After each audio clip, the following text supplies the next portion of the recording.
একাদশ ভর্তি ২০২৬ তোমাদের কপাল আসলেই পড়ল। কারণ দেখো তোমাদের আগে ৩ ধাপে কলেজ ভর্তি করা হইতো। কিন্তু তোমাদের সময়ে চালু হচ্ছে নতুন নিয়ম, তোমাদের ১ ধাপে কলেজে ভর্তি হইতে হবে। মানে তোমাদের সাথে যত ফাজলামি শুরু করছে তারা। তো দৈনিক শিক্ষা .com প্রতিবেদকের পক্ষ থেকে একটা আর্টিকেল প্রকাশ করা হয়েছে। সেখানে তারা বলেছেন যে কলেজ ভর্তি ৩ ধাপে নয়, ১ ধাপেই শেষ হবে আবেদন। তো চলুন আমরা দেখে নিই এই আর্টিকেলে আসলে কি বলা হয়েছে, সকল বিস্তারিত।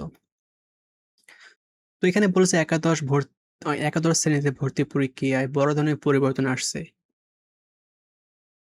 দ্রুত ক্লাস শুরু করার লক্ষ্যে এবার শিক্ষার্থীদের ৩ ধাপে নয় বরং ১ ধাপেই অনলাইন আবেদন করতে হবে। অর্থাৎ বিগত বছরে যারা কলেজে ভর্তি হয়েছে তাদের ১ম চয়েস, ২য় চয়েস, ৩য় চয়েস থাকতো। কিন্তু তোমাদের ক্ষেত্রে সবে শুরু হচ্ছে ১ ধাপে কলেজ ভর্তি। একক আবেদনের নিয়ম চালুর ফলে এবার আর মাইগ্রেশনের কোনো সুযোগ থাকবে না। অর্থাৎ এবার তোমাদের কলেজ মাইগ্রেশন করার কোনো সুযোগ থাকতেছে না। অর্থাৎ তোমরা ১ম এ যেই কলেজে চান্স পেয়েছো সেই কলেজে ভর্তি হতে হবে এবং ১ম বার যে চয়েস দিবা, সেই চয়েসের উপর ভিত্তি করে তোমাকে কলেজে পড়তে হবে। তাই চেষ্টা করবা কলেজ চয়েস ভালোভাবে দিতে। পুনর্নিরীক্ষণে যাদের ফল পরিবর্তন হবে অর্থাৎ বোর্ড চ্যালেঞ্জ করার পর যাদের রেজাল্ট পরিবর্তন হবে, তারা ১ম ধাপে আবেদন করতে পারবেন না কিংবা কোনো কারণে কলেজ পাবেন না। তাদের জন্য পরবর্তীতে পুনরায় আবেদনের সুযোগ রাখা হবে। অর্থাৎ এখানে বলছে যারা বোর্ড চ্যালেঞ্জ করছো এবং ১ম ধাপে যদি কলেজ নাও পেতে পারো, আবার যদি রেজাল্ট পরিবর্তন হয়, এজন্য তোমাদের জন্য পুনরায় একটা আবেদন রাখা হবে। তো ভর্তি নীতিমালা কমিটি দ্রুততম ক্লাস শুরু করার উদ্দেশ্যে এসব সিদ্ধান্ত জানিয়েছেন। অর্থাৎ তোমাদের এই সিদ্ধান্তটা মূলত নেওয়া হয়েছে যেন তোমাদের ক্লাসটা খুব দ্রুত শুরু হয়। তো আগে এসএসসি ও সমমানের উত্তীর্ণ শিক্ষার্থীরা ৩ ধাপে একাদশ ভর্তি হওয়ার সুযোগ পেত। কিন্তু এবার সেপ্টেম্বরের ১ম সপ্তাহে অনলাইনে আবেদন করার পরিকল্পনা করা হয়েছে এবং ৩য় সপ্তাহে ক্লাস শুরু করতে চায় শিক্ষা মন্ত্রণালয়। অর্থাৎ তোমাদের সেপ্টেম্বর মাসের ১ম সপ্তাহ থেকে তোমাদের কলেজ চয়েস দেওয়ার যে কার্যক্রম সে শুরু হবে এবং সেপ্টেম্বর মাসে তোমাদের ভর্তি কার্যক্রম শেষ এবং সেপ্টেম্বর মাসেই তোমাদের শেষের দিকে ক্লাস শুরু হবে।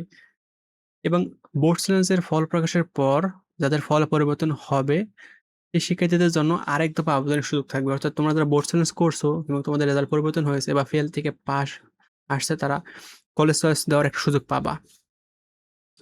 তো গত রোববার শিক্ষা মন্ত্রণালয়, শিক্ষা বোর্ড ও বাংলাদেশ প্রকৌশল বিশ্ববিদ্যালয় বুয়েটের ঊর্ধ্বতন কর্মকর্তাদের নিয়ে একটা একাদশ শ্রেণীর ভর্তি নীতিমালা কমিটির বৈঠকে এসব সিদ্ধান্ত নেওয়া হয়।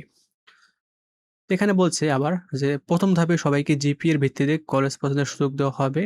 শিক্ষার্থীরা ন্যূনতম ৫ টি এবং সর্বোচ্চ ১০ টি কলেজ পছন্দ করতে পারবেন এবং আবেদন ফি হিসাবে ৳১৫০ থাকবে। তবে ১ম ধাপে আবেদন করা শিক্ষার্থীদের মধ্যে যারা কলেজ ভর্তি হবে, তাদের মাইগ্রেশনের সুযোগ থাকবে না। অর্থাৎ তোমাদের এখানে মাইগ্রেশনের সুযোগ নেই। তো পুনর্নিরীক্ষণের ফল প্রকাশের পর যাদের ফল পরিবর্তন হবে এবং তাদের জন্য ২য় বার আবেদনের সুযোগ রাখা হবে। অর্থাৎ যাদের রেজাল্ট পরিবর্তন হবে বোর্ড চ্যালেঞ্জের পর, তারা পুনরায় আবেদন করতে পারবা। এবং ১ম ধাপে আবেদন করা না হলে বা অনেকে আছে ১ম ধাপে আবেদন করে নাই। আবার অনেকে আছে ১ম চয়েসের মধ্যে ভালো কলেজ পায় নাই এবং অনেকে আছে ১ম বার কলেজ পেয়েও ভর্তি হয় নাই। তো তাদের জন্য পুনরায় একবার আবেদন করার সুযোগ থাকতেছে। তো পূর্ণ নিরীক্ষণের ফল পরিবর্তন হওয়া শিক্ষার্থীদের পছন্দের কলেজ যাতে অর্থাৎ যারা বোর্ড চ্যালেঞ্জে ভালো রেজাল্ট করছো এবং তারা যেন তাদের পছন্দের কলেজে ভর্তি হতে পারো, সেজন্য কলেজের আসন বাড়ানোর একটা কথা বলা হয়েছে। অর্থাৎ তোমরা যদি তোমাদের একটা পছন্দের কলেজ আছে তুমি সেখানে ভর্তি হতে চাচ্ছ। কিন্তু কোনো কারণে তোমার রেজাল্ট খারাপ হইছে এবং বোর্ড চ্যালেঞ্জের পর তোমার রেজাল্টটা ভালো হয়ে আসছে। তো তোমাদের ওই কলেজে ভর্তি হওয়ার জন্য ওই কলেজের আসন বাড়ানোর একটা সিদ্ধান্ত নিয়েছে। নতুন কলেজে ভর্তি হলে আগের কলেজকে ভর্তির পুরো টাকা ফেরত দিতে হবে। তো ২০২৬ সালে এসএসসি ও সমমানের পরীক্ষার ফল ১০ আগস্ট প্রকাশিত হয়েছে সেটা আমরা সবাই জানি এবং প্রায় ১৮,২৯,৪৮৫ জন পরীক্ষার্থী অংশ নেয় এবং ১১,৩৮,৮৭৭ জন শিক্ষার্থী পাস করে। আর পাশের হার আমরা জানি ৬২.২৫% এবং জিপিএ ৫ পেয়েছে ১৬,৬৭৬ জন। তো আসলে এই সিদ্ধান্তটা নেওয়া হয়েছে তোমাদের এই ক্লাস যেন দ্রুত হয় এবং তোমাদের এই যে রেজাল্ট প্রকাশে এত দেরি হইলো, এসব সময়টা তারা মানে কমিয়ে আনবে। কিন্তু আসলে তোমাদের সাথে পুরো অন্যায় করা হচ্ছে।